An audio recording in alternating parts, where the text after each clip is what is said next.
The car industry has been flourishing for more than a century now, and while we all once hated certain cars, now they're making their way into becoming some of the hottest cars on the market today. Today, I'll take you down the road of nostalgia as we look closely at some of the hottest cars that were once commercial flops, but have slowly gained a foothold in the modern world and are dearly beloved today. Join us as we break through some of the betrayals and racing stories that have made ordinary production cars become some of the hottest properties on the market today. Upon the initial release of the Lancia Monte Carlo, these cars were worth absolute dirt back in the day. Due to a problem with Lancia cars rusting quite easily, many of these cars did actually turn to dirt as time went on. A look back at Lancia and the Beta line, we see that initially, no one wanted anything to do with these sports cars.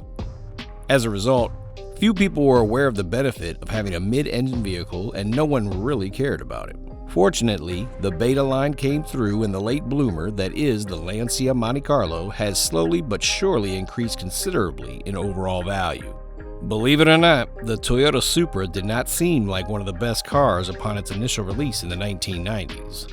Initially, no one took notice of the car, and this was predominantly due to the specs. The car did not have the best handling. The specs were kinda stock, without any modern revelations, and the performance was average at best.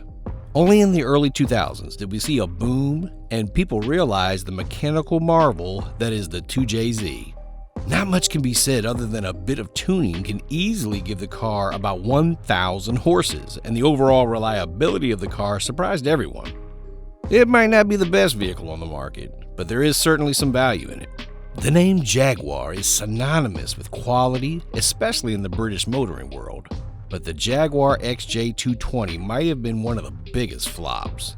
Originally proposed thanks to the racing success of the Jaguar brand, the XJ220 was launched at the 1988 British Motoring Show and featured a 6.3-liter V12 engine from the race car versions.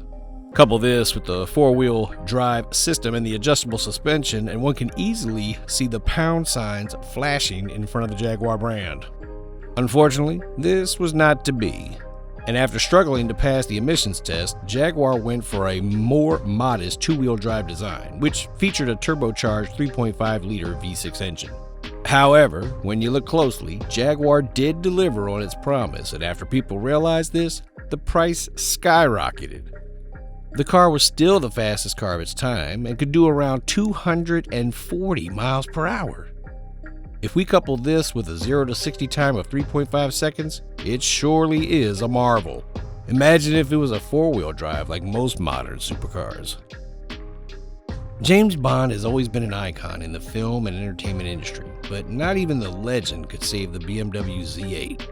Despite being in one of the Bond films, the Z8 had a hard time living up to the expectations put on it by BMW. Performance wasn't the issue, and the car could deliver a massive 395 horsepower with the M5 V8 engine under the hood. The problem came in the design, with the car not knowing whether it was a sports car or a GT car. Many claim that it felt like driving a sedan with a muted sound. However, only 5,703 of these models were ever sold, which meant that as they aged, they became increasingly rare. While originally sold for $134,000 upon release, you will now need to shell out $350,000 if you want to feel like the next James Bond. Nothing bad can be said about the McLaren F1 other than it had the worst timing of almost any sports car upon release.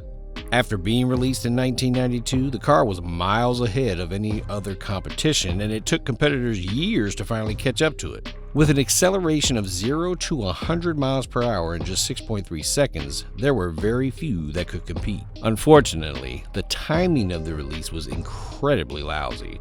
Coming with a name like F1, McLaren thought that the car would be an instant hit, but it priced much higher than other similar supercars, and it only sold 106 of the originally planned 300 models. However, once the recession came to an end and such a limited number were available, the popularity surged, and to this day it is one of the most sought-after models, with one selling for $20.5 million in 2021.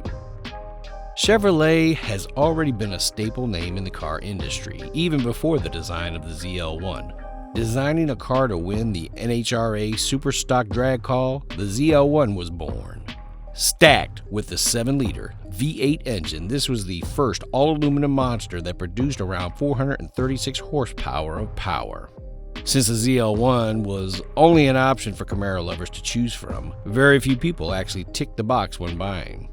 The engine upgrades cost around $4,160 and would significantly spike the price of the model. After initially creating about 69 of these models, more than 30 of them were returned as unsold. Fortunately, 54 years later, the ZL1 seems like a bargain for those that want some additional performance. The Camaro ZL1 could easily fetch between $600,000 and $1 million for new buyers and enthusiasts. So there you have it, 6 cars that flopped upon release but can now cost you hundreds of thousands of dollars. Much like a good wine that does not taste great initially, many of these cars have aged well and are now worth a lot more. Shame that many of them are not in production anymore. Make sure that you drop us a comment in the comments section and let us know if we missed any of your favorites. Please like and subscribe to this channel. It helps us to continue dropping the content you love. And make sure to turn on the bell notifications so you never miss another one of our videos.